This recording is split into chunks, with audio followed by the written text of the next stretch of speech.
बिस्मिल्लाहिर्रहमानिर्रहीम। अस्सलामु अलैकुम। मैं हूं उमर इनाम। आज पाकिस्तान की जमहूरियत के लिए एक अच्छा दिन है जब चीफ़ ऑफ आर्मी स्टाफ ने काकूल में ख़िताब करते हुए एक पासिंग आउट की तकरीब थी जिससे वो मुखातिब थे और उन्होंने पाकिस्तान की क़यादत के ऊपर एतमाद का इजहार किया और पाकिस्तान की अपोजिशन को एक सख्त तरीन और वाज़े जवाब दिया और साथ ही साथ हमारे अज़ली दुश्मन भारत को भी मुँह तोड़ जवाब दिया है। चीफ़ ऑफ आर्मी स्टाफ के इस पूरे ख़िताब में से अगर आप 5 नुकात समझ लें तो आपको समझ आ जाएगी कि जो बबांग दोल नारे लगाए जा रहे हैं, जो इस रियासत को सुहेल वड़ाइद जैसे वजीफ़ा खोर लोग डरा रहे हैं कि आइंदा 6 महीने में क्या होने वाला है, अगर चीफ़ ऑफ आर्मी स्टाफ की जो आज तकरीर थी उसके 5 अहम तरीन नुकात पर गुफ्तगू कर ली जाए तो ये सारा मंज़र वाज़े हो जाता है कि इमरान ख़ान के पीछे मुल्क की फ़ौज और उसका सरबराह किस बेहतरीन अंदाज में खड़े हैं और ये भी वाज़े हो जाता है कि मुल्की इदारे सही सिमत में जा रहे हैं। चीफ़ ऑफ आर्मी स्टाफ ने सबसे पहली बात जो कही, सबसे मजबूत तरीन जो बात की, वो उन्होंने कहा कि आज पाकिस्तान मजबूत हो रहा है, अब पाकिस्तान मजबूत हो रहा है। ये जवाब था उन लोगों के लिए जो मफरूर हैं, इश्तिहारी हैं, भगोड़े हैं, गद्दार हैं, इस मुल्क में डाल लीक्स करवाने वाले हैं, जो यहाँ पर एबटाबाद के बाद जो हुसैन हक्कानी से वो मेमोगेट स्कैंडल्स करवाते थे, वो गद्दार जब ये कह रहे हैं कि पाकिस्तान कमज़ोर हो रहा है और मुल्क का मजबूत तरीन फ़ौज का जो सरबराह है वो ये कह रहा है कि पाकिस्तान मजबूत हो रहा है, पाकिस्तान कमज़ोर नहीं हो रहा। दूसरी अहम तरीन बात जो पाकिस्तानी जमहूरियत के लिए मैंने कहा कि अच्छा दिन है, एक अच्छा साइन है, वो चीफ़ ऑफ आर्मी स्टाफ की बात थी कि तमाम इदारे मिलकर पाकिस्तान की खिदमत कर रहे हैं।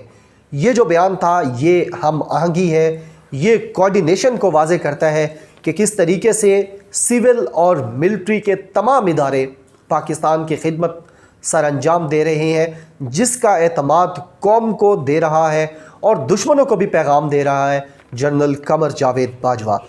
तीसरी उन्होंने बात की वो वाली बात है जो मेरी यूट्यूब पर आमद का मकसद है। पाकिस्तान की 5th जनरेशन वारफेयर में, हाइब्रिड वारफेयर में पाकिस्तान का एक आम शहरी होने के नाते, इस धरती का बेटा होने के नाते पाकिस्तान की सपोर्ट करना। हाइब्रिड वारफेयर क्या है? आज चीफ़ ऑफ आर्मी स्टाफ ने ये मुसलसल, ये मैं आपको बता रहा हूँ कि 14 अगस्त की जो तकरीब थी उसके अंदर भी, फिर 6 सितंबर की एक तकरीब के अंदर भी चीफ़ ऑफ आर्मी स्टाफ ने हाइब्रिड वॉर का जिक्र किया और ये मुसलसल तीसरी तकरीब है जिसमें chief of army staff hybrid war यानी 5th जनरेशन वारफेयर का जिक्र कर रहे हैं। और ये जिक्र इसलिए कर रहे हैं कि अब दुश्मन नहीं बल्कि बतौर पाकिस्तानी, जो हमारे पाकिस्तान के खूनी लिबरल्स हैं, जो यहाँ के भगोड़े सहाफ़ी हैं, जो बदबूदार गंदे गलीज़ लोग वकास गुराई जैसे हैं, जो पाकिस्तान के नाम पर ग़िलाज़त का धब्बा हैं, जो हमारे माथे के ऊपर कलंक का एक टीका है, ऐसे लोग जो अहमद नूरानी जैसे भगोड़े हैं पाकिस्तान से भाग गए हैं और वहाँ बिलों के अंदर चूहों की तरह लेटकर पाकिस्तान के ऊपर गंद उछाल रही हैं। ये है वो 5th जनरेशन वारफेयर जो हमारे अपने लोग बिक कर, अपने लोग हमारे गैरों के बूट चाटते हुए, हुसैन हक्कानी जैसे लोग, यहाँ वो एक खातून है आयशा सिद्दीक़ा, उसको देख लें, यानी बहुत सारे लोग हैं, गुल बुखारी को देख लें, ये उन तमाम लोगों की को शटअप कॉल देने के लिए चीफ़ ऑफ आर्मी स्टाफ ने तीसरी मुसलसल तकरीब के अंदर 5th जनरेशन वारफेयर और हाइब्रिड वारफेयर का उन्होंने जिक्र किया। और आज भी उन्होंने कहा कि मुल्क में 24/7 24 घंटे इस मुल्क को इस वक्त यह हालत जंग में है और ये हालत जंग है 5th जनरेशन वारफेयर की, कि जिसमें हमारे चीफ़ ऑफ आर्मी स्टाफ ने कहा कि हमारी आवाम के जो जहन हैं उनको टारगेट किया जा रहा है और एक मफरूज़ा मुसलसल पोर्ट्रे किया जा रहा है। और अब जब भी आपको कोई ये वाला मफरूज़ा देता नज़र आए, वो चाहे सलीम साफ़ी हो, सुहेल वड़ाइच हो, हामिद मीर हो या कोई भी हो, तो आपको चीफ़ ऑफ आर्मी स्टाफ की ये बात याद रखनी चाहिए कि क्या मफरूज़ा है। मफरूज़ा ये है कि पाकिस्तान में कुछ भी अच्छा नहीं हो रहा, ना पाकिस्तान में कुछ अच्छा हो सकता है। इसके जवाब में चीफ़ ऑफ आर्मी स्टाफ ने कहा कि मैं यकीन दिलाता हूँ आपको कि पाकिस्तान में सब अच्छा होगा, पाकिस्तान में बेहतर चीज़ें होंगी, पाकिस्तान में बेहतर चीज़ें हो रही हैं और मुसलसल आगे भी होंगी। तो ये इस मुल्क की जमहूरी क़यादत के ऊपर, इस मुल्क की जमहूरी जो सोच है उसके ऊपर एतमाद का इजहार था। Chief of army staff general Qamar Javed Bajwa की तरफ से। और पाँचवा, उन्होंने अहम तरीन जो बात की, उन्होंने कहा आइन और कानून के दायरे में रहते हुए मुंतखब हुकूमत की सपोर्ट जारी रखेंगे। ये वो तमाचा था जो पिछले हफ्ते, आज से 2 हफ्ते पहले बाबर इफ्तिखार ने मारा था इस पूरी अपोजिशन के मुंह पर, जो लेटी हुई है, यहाँ से करीब है हमारे और शफकत अली के घर के करीब, गेट नंबर 4, यहाँ पर ऊंधे मुँह लेटे हुए थी जो पूरी क़यादत, और बाहर जाकर बड़े अपने आप को अरस्तू और ची गवेरा और आन सांग सूची, गवाल मंडेला और इस तरह के यानी बहुत ज़्यादा खिताबात ये लोग देते हैं। अभी भी वो वहाँ से कह रहे हैं कि मैं नहीं आना, मैं तो भाजा आया हूँ। आप अगर 2-4 महीने जेल में गुजारना ज़रूरी है तो गुजार लें भाई, तुम आओ ना। फिर आप भगोड़े हैं, आपके भतीजे भगोड़े हैं, आपके बच्चे भगोड़े हैं, आपका समधी नहीं है, आपका दामाद नहीं है, आपके यानी आधे से ज़्यादा ख़ानदान इश्तिहारी हो चुका है, मुल्क से भाग चुका है, और आप किस मुँह से जमहूरियत की बात करते हैं और मजबूती की बात करते हैं और बहादुरी की बात करते हैं। लिहाजा ये मैसेज था, ये वही चपेड़ थी जो बाबर इफ्तिखार ने पिछले हफ्ते मारी थी और उनसे उधार लेकर चीफ ऑफ आर्मी स्टाफ ने आज मारी है। उन तमाम लोगों को जो पाकिस्तानियत और पाकिस्तान के ऊपर हम सब के ईमान को मुतज़लज़ल कर रहे हैं, फजल रहमान जैसे लोग, उनको आर्मी चीफ ने कहा है कि आइन और कानून के दायरे में मुंतखब हुकूमत की मदद करते रहेंगे। और छठी जो चीज़ चीफ ऑफ आर्मी स्टाफ ने कही है, वो उनका कहना था कि अगले हफ्ते चीफ ऑफ आर्मी स्टाफ ने कहा कि अब जो हम पर तनकीद हो रही है तो इसका मकसद ये है, ये सबूत है कि हम दुरुस्त सिमत में जा रहे हैं। मुल्क के अंदर से और बाहर से जो हम पर जितनी भी तनकीद हो रही है, ये बात वाज़े करती है कि हमारी सिमत दुरुस्त है। हम तरक्की की जानिब, खुशहाली की जानिब, पाकिस्तान के एक पुरअमन स्टेटस की तरफ मूव कर रहे हैं। लिहाजा अब हम पर अंदरूनी और बैरूनी तनकीद हो रही है और ये तनकीद पाक फ़ौज को हौसला बख्श रही है।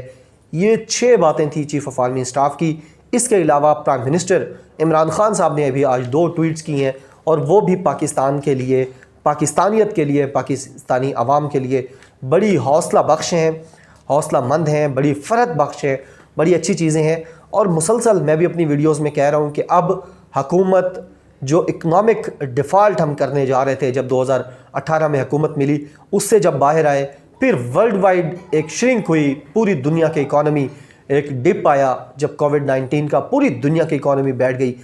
पाकिस्तान की इकॉनमी पे भी बड़ा गहरा असर पड़ा, लेकिन अब पाकिस्तान उससे भी बाहर आ गया है। पाकिस्तान फ़ॉरेन फ्रंट पे जो खेल रहा था, पाकिस्तान ने वो भी स्टेबल कर लिया है। अब बारियाँ 2 हैं, 2 चीज़ें अब होगी। यहाँ ये जो चोर अब दंदनाते फिर रहे हैं, यहाँ पर खड़े होकर हुकूमत को धमकियाँ लगाते हैं, रियासत पाकिस्तान को धमकियाँ लगाते हैं। एक तो इन चोरों को पकड़ कर अब आम जेल में डालने का वक्त है, और दूसरा जो 2.25 करोड़ वोटर्स हैं और इसके अलावा पूरा पाकिस्तान जो अब सपोर्टर है इमरान खान का, उनको रिलीफ देना, महंगाई से बचाना,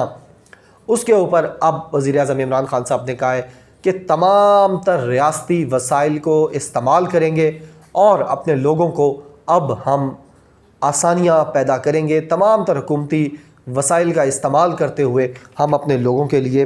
अब खुराक की कीमतें कम करेंगे। प्राइम मिनिस्टर ने यह भी कहा कि हम 4 चीज़ों का जायज़ा ले रहे हैं कि आया मसला कहाँ पर आ रहा है, क्या रास्त में कमी है, यानी जो उसकी ट्रांसपोर्टेशन है, जो उसकी पहुँच है चीज़ों की, उसके अंदर कहीं पे मसला हो रहा है, या ज़ख़ीरा अंदोज़ी हो रही है, या फिर स्मगलिंग हो रही है, और सबसे बढ़कर ये कि जो अशियाए खुर्दनोश की कीमतें बढ़ रही हैं, कहीं वो आलमी मंडियों की कीमतें बढ़ने की वजह से तो नहीं है। बहरहाल प्राइम मिनिस्टर ने कहा कि जो भी इनमें से रीज़न सामने आई, अब हम नहीं छोड़ेंगे और तमाम तर रियासती चीज़ें, रियासती इदारे, रियासती मशीनरी इस्तेमाल करेंगे आवाम को रिलीफ़ पहुँचाने के लिए, पाकिस्तानियों को रिलीफ़ पहुँचाने के लिए। और ये बड़ी खुशाइंद बात है। एक बात जो काकूल एबटाबाद से आई और दूसरी बात जो इस्लामाबाद से वज़ीर-ए-आज़म इमरान खान साहब ने की। मुल्क के फ़ौज के सरबराह की तरफ से और मुल्क के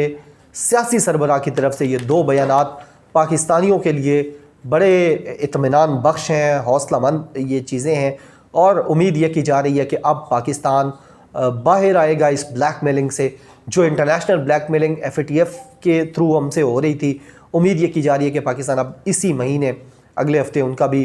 वो इजलास है, तो उसमें पाकिस्तान ग्रे लिस्ट से बाहर आकर इंशाअल्लाह आप सबसे दरख्वास्त भी है कि आप नवाफिल भी पढ़ें, दुआ भी करें कि पाकिस्तान वाइट लिस्ट में वहाँ से आ जाए। वो भी हो जाएगी, लेकिन अब ये जो नेशनल सतह के ऊपर हमारे फजल रहमान जैसे लोग, मरियम नवाज़ जैसे लोग, आसिफ अली जरदारी का देखें ना आप, ये मुँह और मसूर की दाल, 50 रेफरेंसेस दायर हैं, रोज़ाना करप्शन की पेशी है और बाहर निकल कर कहते हैं 80 तो ईमानदार हाँ। यानी ये वाला कॉन्फिडेंस चाहिए अब इनको लटकाने के लिए और इनको जेलों में डालने के लिए। और प्राइम मिनिस्टर इमरान खान साहब, बड़ी अच्छी बात कल उन्होंने भी कही थी कि ISI को सब पता है, ISI देख रही है, उसको पता है कि इमरान खान किस तरह की ज़िंदगी गुजार रहा है। और वज़ीर आज़म ने यह भी कहा था कि अब जब ये जो लोग जेल जाएंगे तो आम जेल होगी, वो आम कैदियों वाली जेल होगी जिसमें मोटे मोटे मच्छर और लाल बेग भी होंगे, जिससे नवाज़ शरीफ साहब ख्वाबों में भी डरते हैं और हकीकत में भी, और उनका पूरा ख़ानदान डरता है। लिहाजा ये जो आज पाकिस्तानी सियासी तारीख़ का, जमहूरी तारीख़ का एक अच्छा दिन था। चीफ़ ऑफ आर्मी स्टाफ की तरफ से जो पूरे लोग वहाँ पर मौजूद होते हैं, जब ये पासिंग आउट होती है तो इसमें बहुत सारे गैर मुल्की सफ़रा यानी एम्बेसडर्स भी मौजूद होते हैं, डिप्लोमेटिक स्टाफ होता है, फ़ॉरेन ऑफिस के लोग होते हैं, दुनिया की सिक्योरिटी एजेंसीज़ के लोग होते हैं। तो ये एक अहम गैदरिंग होती है, पासिंग आउट परेड जो सेकंड लेफ्टिनेंट की होती है, वहाँ पे कमीशन ऑफिसर्स की, उससे ख़िताब में इतना अहम और वाज़े अंदाज में जमहूरी हुकूमत की हिमायत चीफ़ ऑफ आर्मी स्टाफ की तरफ से एक बहुत बड़ा मैसेज है तमाम तर पाकिस्तानियों के लिए। आप तमाम को चीफ़ ऑफ आर्मी स्टाफ की तरफ से पाकिस्तान की मुंतखब हुकूमत की हिमायत मुबारक हो। पाकिस्तान को अपनी दुआओं में याद रखिएगा, मुझे अपनी दुआओं में याद रखिएगा। बहुत शुक्रिया। अल्लाह हाफ़िज़। पाकिस्तान जिंदाबाद।